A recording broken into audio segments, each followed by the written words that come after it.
Au sein d'une institution millénaire, l'Église catholique, j'ai vu l'amour grandir, s'inverser, mourir.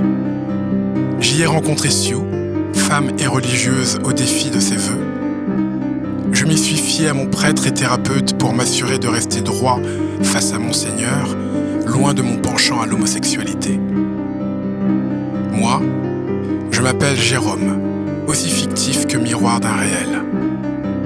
Au fil des épisodes de ce podcast, je vous raconte les lieux et les rencontres qui ont fait évoluer mon regard sur l'homosexualité et l'ecclésia.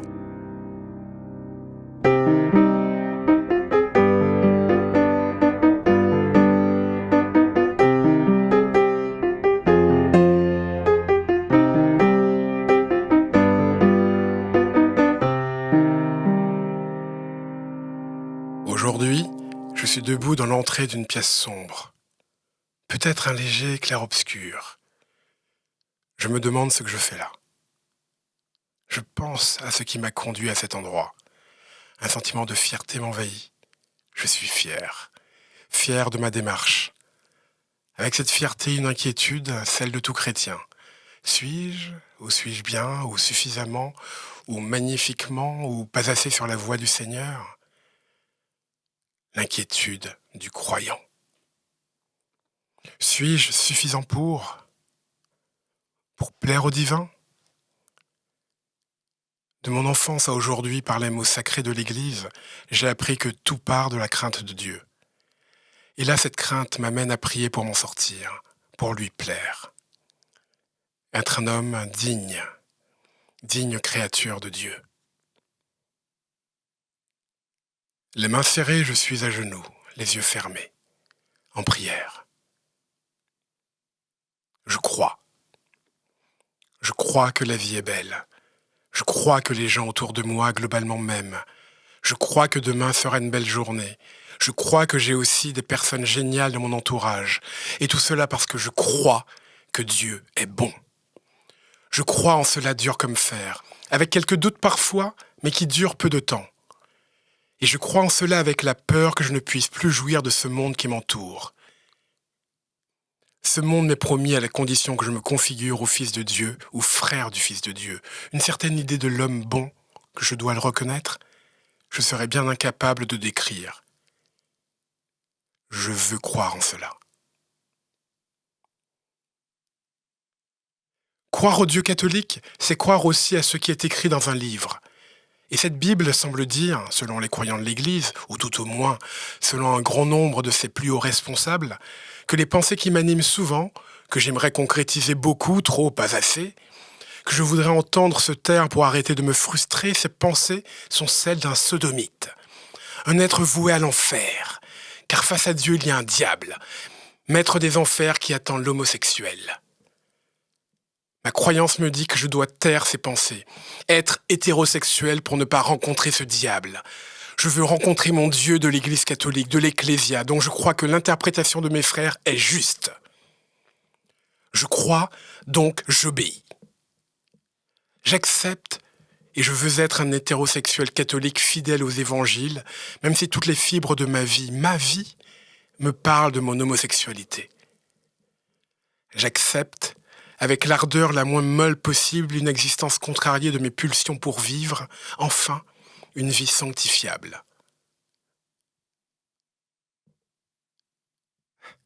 C'est pour cela que je suis là. J'attaque mon problème. Non, je ne serai plus homosexuel.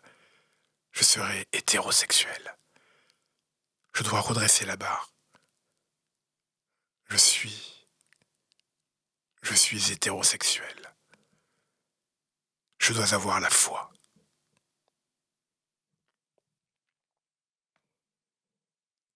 Mes yeux percent la pénombre. Je suis prêt à devenir un homme nouveau, envers et contre moi-même comme il le faut. J'avance. De l'autre côté du bureau, un homme est assis, mon psychothérapeute, maître en son cabinet d'expertise. Il me lance un léger sourire et m'invite à avancer pour m'installer sur le divan, à 3 mètres de son bureau. C'est ma 2e séance. J'avance dans une étrange confiance, comme si j'allais à la messe, prêt à mettre entre ses mains mon espoir. Après tout, il est aussi prêtre.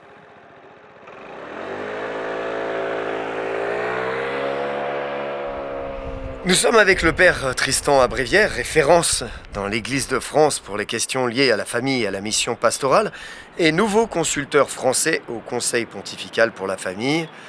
Père Abrévière, bonsoir. Bonsoir, merci de me recevoir. Nous vous avions déjà reçu il y a quelques mois pour la sortie de votre ouvrage Sexualité et vagabondage moderne, un enjeu pour l'intégrité spirituelle de l'homme avec un grand H. Aujourd'hui, c'est une actualité directement liée aux thèses que vous défendez qui nous amène à échanger avec vous sur ce plateau. Je dirais même une triste actualité pour l'Église du Burkina Faso et bien sûr pour l'Église universelle. Avant d'entrer dans le sujet des affaires qui se sont déclenchées au Burkina Faso, il y a 2 jours, je souhaite tout de même vous poser une question. À quoi correspondent vos nouvelles responsabilités en tant que consulteur au Saint-Siège ? Ma nomination, car on est nommé par le Saint-Père, intervient dans un contexte particulier que je ne veux pas mettre de côté. Et vous conviendrez que c'est plus pour cela que vous me recevez que pour cette nomination. C'est vrai. Mais c'est une responsabilité importante dont les contours affluent sans doute sur le regard que vous portez sur cette affaire. Pas exactement, mais je vais quand même répondre à votre question. Mon rôle consiste pour l'essentiel à donner mon éclairage au Saint-Père sur les questions liées aux différents enjeux qui pèsent sur la famille, enjeux et dangers renforcés par l'époque que nous vivons où les sollicitations sont démultipliées. Que devient la famille ? Qu'est-ce qu'une famille ? Quelle place la sexualité y tient ? Regarder ces questions à partir de nos textes, à partir de l'Évangile, c'est pour beaucoup un travail théologique et spirituel. Donc vos ouvrages vous situent comme expert des fondements de la famille chrétienne. Oui. Je poursuis de manière plus large, plus universelle, ce que je fais à travers mes tribunes, mes livres et mes différents engagements dans l'Église de France. Je voudrais cependant ne pas m'étaler sur cela, car je ne veux pas que la question principale qui m'amène ici soit effleurée. Oh, il y a peu de risques sur cela. Oui, mais je ne veux pas être pris par le temps sur la question importante. Rentrons donc dans le sujet. Que se passe-t-il dans l'Église ? Comment le sommet de l'Église a pu fermer les yeux pendant autant d'années sur la question du célibat des prêtres ? D'abord, je dois souligner que l'affaire du Burkina Faso, contrairement à ce que les médias veulent laisser entendre, n'est pas un cancer généralisé de l'Église. Cette situation est beaucoup plus isolée qu'il n'y paraît. Bien sûr, une enquête est en cours pour comprendre pourquoi les remontées d'informations n'ont pas été faites plus tôt pour pouvoir éviter d'en arriver là. Vous voulez dire que cela aurait permis de mettre un couvercle sur ces informations et de les régler silencieusement en interne ? La fameuse omerta de l'Église. Je vois où vous voulez en venir. Non, il n'aurait pas s'agi d'étouffer l'affaire. L'Église a eu son lot sur cette question et nous en avons tiré des leçons. Mais des sanctions auraient été prises pour endiguer le problème. Y aura-t-il des sanctions ? Je ne peux pas répondre à la place du Saint-Père, mais certainement des mesures pour que cela ne se reproduise pas. Nous devons clairement continuer à lutter contre le silence des responsables de l'Église. Mais là, pour le grand public, nos sondages le montrent sans appel. 90% des Français estiment inhumain de demander à des hommes de rester célibataires toute leur vie. Je vous répondrai que c'est une question de foi. C'est la foi qui rend possible ce qui paraît impossible. La suite du Christ, pas le sacerdoce de la prêtrise, peut sembler impossible, mais c'est un chemin que l'Esprit Saint facilite. Vous voulez dire que les Français n'ont pas la foi ? Je veux dire que c'est une question qui ne peut être abordée extérieurement. Mais là, c'est un problème à l'intérieur même de l'Église qui signale peut-être la limite de votre propos. C'est un vrai problème, mais surtout un problème de société. C'est-à-dire ? Je ne parle pas de société dans un sens large, mais bien au sens de la société burkinabé, et peut-être d'autres pays africains. Une enquête est diligentée dans ce sens. Pour être clair, vous voulez dire que les Burkinabés aiment le sexe et ne peuvent pas se passer de femmes ? Non. Je veux dire que la mission pastorale dans ce pays a montré la voie sacerdotale comme une voie de sortie de la misère, comme une évolution sociale, comme cela l'était en France d'ailleurs jusqu'à la moitié même du XXe siècle. Je m'interroge sincèrement. Est-ce véritablement la foi en Christ et en ce chemin qui a conduit ces hommes à entrer au séminaire? Donc pour vous, dans d'autres pays, le problème du célibat des prêtres n'est pas le même. C'est ce que je vous explique. Donc vous expliquez autrement les problèmes d'agression sexuelle dans l'église italienne et les affaires de pédophilie qui gangrènent l'église depuis maintenant de nombreuses années? Le célibat est dans certains cas une explication, mais la véritable explication est, je me répète, dans un rapport à la foi. Pour nos sociétés occidentales, le rapport à la foi est lui confronté à ce que j'appelle, dans l'ouvrage pour lequel j'étais venu, à la tentation du vagabondage, favorisé par nos nouvelles habitudes. Il n'y a qu'une discipline forte qui peut contrer ces courants de pensée qui s'immiscent dans nos têtes. Il en va des prêtres comme il en va de chaque être humain. C'est aussi pour cela que la famille est en danger.